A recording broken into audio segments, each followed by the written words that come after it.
नमस्तुभ्यं। श्री शिवाय नमस्तुभ्यं। श्री शिवाय नमस्तुभ्यं। महाराज, जैसा कि आप सभी जानते ही हैं कि 19 मार्च से चैत्र नवरात्रि प्रारंभ होने वाली है, जो कि 27 मार्च को समाप्त होगी। ऐसे में आज हम जानेंगे कि बिना कलश स्थापना किए और बिना व्रत रखे माता रानी का पूजन, सुबह शाम का पूजन कैसे करें, व्रत में क्या खाएं और क्या नहीं, जानेंगे सब कुछ इस छोटी सी वीडियो में। लेकिन उससे पहले वीडियो को लाइक करें, चैनल को सब्सक्राइब करें और कमेंट बॉक्स में जय माता दी जरूर लिखें। तो महाराज, बहुत से लोग ऐसे होते हैं जो पहली बार व्रत रखते हैं, कुछ लोग हर साल रखते हैं और कुछ लोग किसी कारण से व्रत नहीं रख पाते, लेकिन उनके मन में ये इच्छा जरूर रहती है कि वे भी माता रानी की कृपा प्राप्त करें। इसलिए आज हम बहुत ही सरल और स्पष्ट तरीके से समझेंगे कि अगर आप व्रत नहीं रख पा रहे हैं, व्रतम मरतमा प्रतमापि कमंसी, कलश स्थापना नहीं कर पा रहे हैं या अखंड दीपक नहीं जला पा रहे हैं, तब भी आप कैसे पूरे 9 दिनों तक माता रानी की पूजा कर सकते हैं और उनका आशीर्वाद प्राप्त कर सकते हैं। तो महाराज, सबसे पहले एक महत्वपूर्ण बात समझ लीजिए कि माता रानी को दिखावा नहीं बल्कि सच्ची श्रद्धा और भक्ति प्रिय होती है। अगर आपके पास समय कम है, घर छोटा है या शारीरिक स्थिति ऐसी है कि आप कठिन नियमों का पालन नहीं कर सकते, तो इसमें चिंता करने की कोई आवश्यकता नहीं है। माता रानी केवल आपके भाव देखती हैं, आपका मन देखती हैं, इसलिए जितना आपसे सहज रूप से हो सके उतना ही करें, वही सबसे उत्तम माना जाता है। अब महाराज, बहुत से लोग पूछते हैं कि बिना कलश स्थापना किए और बिना व्रत रखे क्या पूजा करना सही होता है या नहीं। इसका उत्तर है बिल्कुल सही है। अगर आप कलश स्थापना नहीं कर पा रहे हैं, स्नान करके साफ सुथरे वस्त्र पहनकर अपने घर के मंदिर या किसी साफ स्थान पर माता रानी की तस्वीर या मूर्ति के सामने बैठकर पूजा कर सकते हैं। ध्यान रखें कि पूजा से पहले घर में थोड़ी सी साफ सफाई जरूर कर लें। अब महाराज, सुबह के समय अगर संभव हो तो सूर्योदय से पहले उठकर स्नान करें और उसके बाद माता रानी का ध्यान करें। कोशिश करें कि पूजा करने से पहले कुछ न खाएं, लेकिन अगर किसी कारण से ऐसा संभव नहीं है, जैसे छोटे बच्चे हैं या स्वास्थ्य संबंधी समस्या है, तो आप अपनी सुविधा के अनुसार भी पूजा कर सकते हैं। इसी के साथ पूजा करते समय आप धूप, दीप और अगरबत्ती अवश्य जलाएं। यदि आप अखंड दीपक नहीं जला सकते, तब भी आप पूजा करें, उस समय एक दीपक जरूर जलाएं। घी का दीपक सबसे अच्छा माना जाता है, लेकिन अगर वो उपलब्ध नहीं है तो तिल के तेल का दीपक भी जला सकते हैं। ध्यान रखें कि दीपक को जानबूझकर बुझाना नहीं चाहिए, उसमें इतना तेल डालें कि वो अपने आप शांत हो जाए। अब महाराज, बात आती है कि पूजा में क्या पाठ करना चाहिए। अगर आप दुर्गा सप्तशती का पाठ कर सकते हैं तो बहुत उत्तम है, लेकिन अगर समय या क्षमता नहीं है तो आप दुर्गा चालीसा का पाठ भी कर सकते हैं। जो लोग ज्यादा देर तक बैठ नहीं सकते, बुजुर्ग हैं या जिनको कमर में दर्द रहता है, वे भी आराम से बैठ कर पाठ कर सकते हैं। सबसे जरूरी बात यह है कि पाठ करते समय मन शांत और एकाग्र होना चाहिए। पूजा के दौरान माता रानी को सिंदूर, लाल फूल और भोग अवश्य चढ़ाएं। अगर लाल फूल उपलब्ध नहीं है तो जो भी साफ और सुगंधित फूल मिल जाए वह अर्पित कर सकते हैं। भोग में आप मिश्री, बताशा या कोई भी साधारण मिठाई चढ़ा सकते हैं। एक छोटी सी बात का विशेष ध्यान रखें कि भोग में प्रतिदिन 1 लौंग और 1 इलायची अवश्य डालें, यह बहुत शुभ माना जाता है।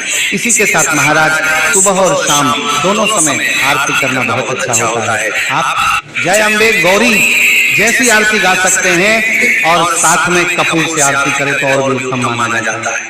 कपूर जलाने से वातावरण भी शुद्ध होता है और सकारात्मक ऊर्जा बनी रहती है। यदि संभव हो तो पूरे घर में कपूर की धूनी भी दे सकते हैं। अब एक और महत्वपूर्ण बात जो बहुत लोग पूछते हैं कि पूजा करते समय हमें कैसे बैठना चाहिए, तो ध्यान रखें कि कभी भी खड़े होकर पूजा पाठ नहीं करना चाहिए। हमेशा नीचे आसन बिछाकर बैठें।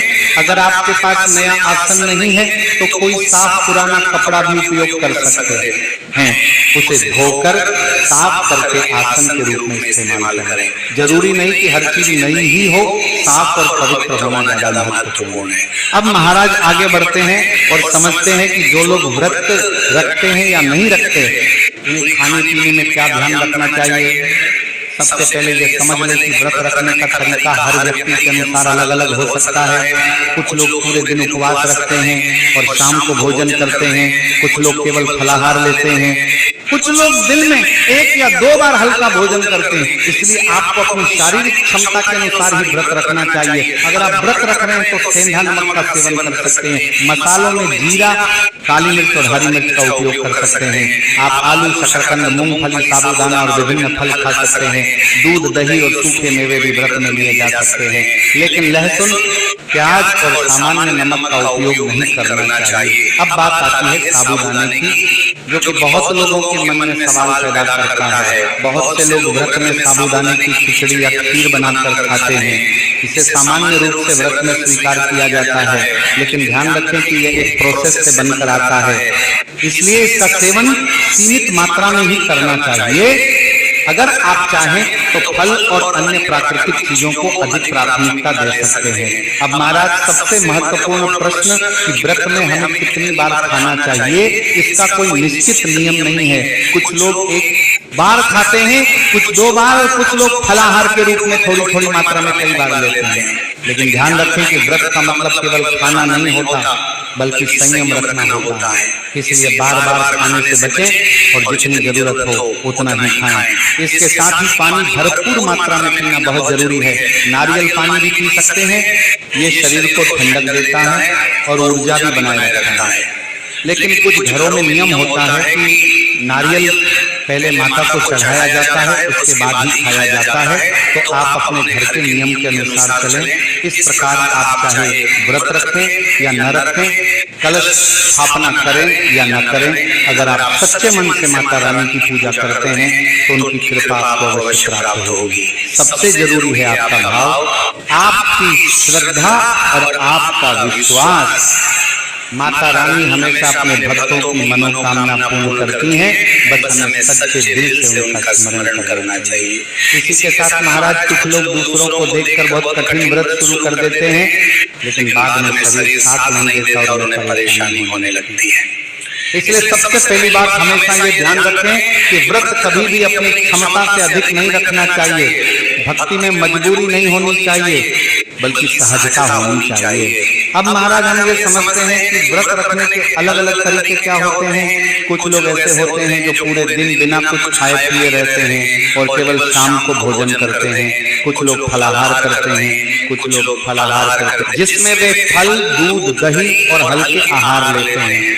कुछ लोग दिन में 2 बार भी खा लेते हैं, लेकिन व्रत वाले नियमों का पालन करते हैं। इन सभी तरीकों में से आपको वही तरीका चुनना चाहिए जो आपके शरीर और दिनचर्या के अनुसार सही हो। अब महाराज, एक बहुत महत्वपूर्ण बात आती है कि व्रत में हमें किन चीजों का सेवन करना चाहिए और किन चीजों से बचना चाहिए।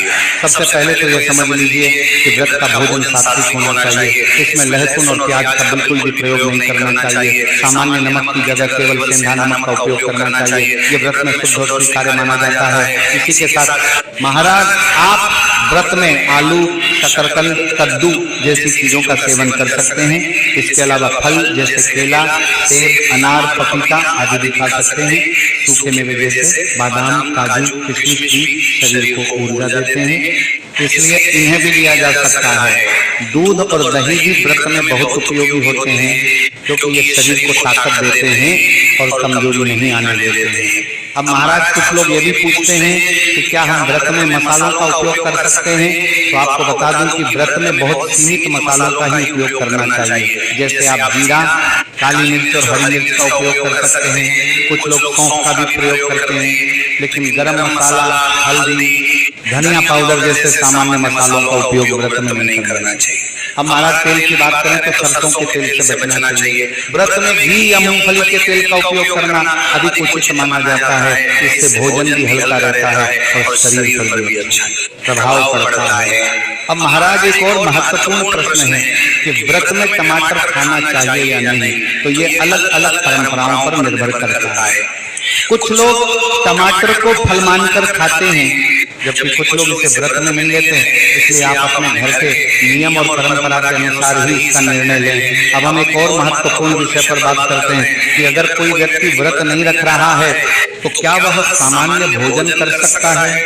इसका उत्तर है हाँ। लेकिन कोशिश करें कि नवरात्रि के दौरान सात्विक भोजन ही करें। लहसुन प्याज से बचें और भोजन को सरल और पवित्र रखें। इससे आपका मन भी शांत रहेगा और आप पूजा में अधिक ध्यान लगा पाएंगे। अब महाराज एक बहुत जरूरी बात जो अक्सर लोग पूछते हैं कि अगर हम व्रत के नियम पूरी तरह से नहीं निभा पा रहे हैं तो क्या माता रानी हमसे नाराज हो जाती हैं? तो इसका उत्तर है बिल्कुल नहीं। माता रानी माँ है और माँ कभी अपने बच्चों से नाराज नहीं होती, खासकर तब जब बच्चा अपनी क्षमता के अनुसार प्रयास कर रहा है। इसीलिए अगर आप किसी कारण से सारे नियम नहीं निभा पा रहे हैं तो चिंता करने की कोई जरूरत नहीं है। जितना आपसे हो सके उतना ही करें और सच्चे मन से माता रानी का स्मरण करें। अब बात करते हैं पूजा के समय की दिनचर्या के बारे में। अगर आप नियमित रूप से सुबह और शाम पूजा कर सकते हैं तो बहुत अच्छा है। सुबह के समय स्नान करके साफ कपड़े पहनकर पूजा करें और शाम को भी एक बार आरती अवश्य करें। अगर आपके पास समय कम है तो आप छोटी पूजा भी कर सकते हैं, लेकिन ध्यान रखें कि वह मन से होनी चाहिए। पूजा के दौरान दीपक जलाना बहुत महत्वपूर्ण माना जाता है। अगर आप अखंड दीपक नहीं जला पा रहे हैं दीपक तो भी जब भी पूजा करें उस समय दीपक अवश्य जलाएं। यह एक तरह से माता रानी के सामने प्रकाश और श्रद्धा का प्रतीक होता है। साथ ही धूप और अगरबत्ती भी जलाएं जिससे वातावरण शुद्ध और सुगंधित बना रहता है। तो महाराज आशा करते हैं कि अब आपके सभी प्रश्नों के उत्तर आपको मिल गए होंगे। अगर फिर भी आपके मन में श्री शिवाय नमस्तुभ्यम।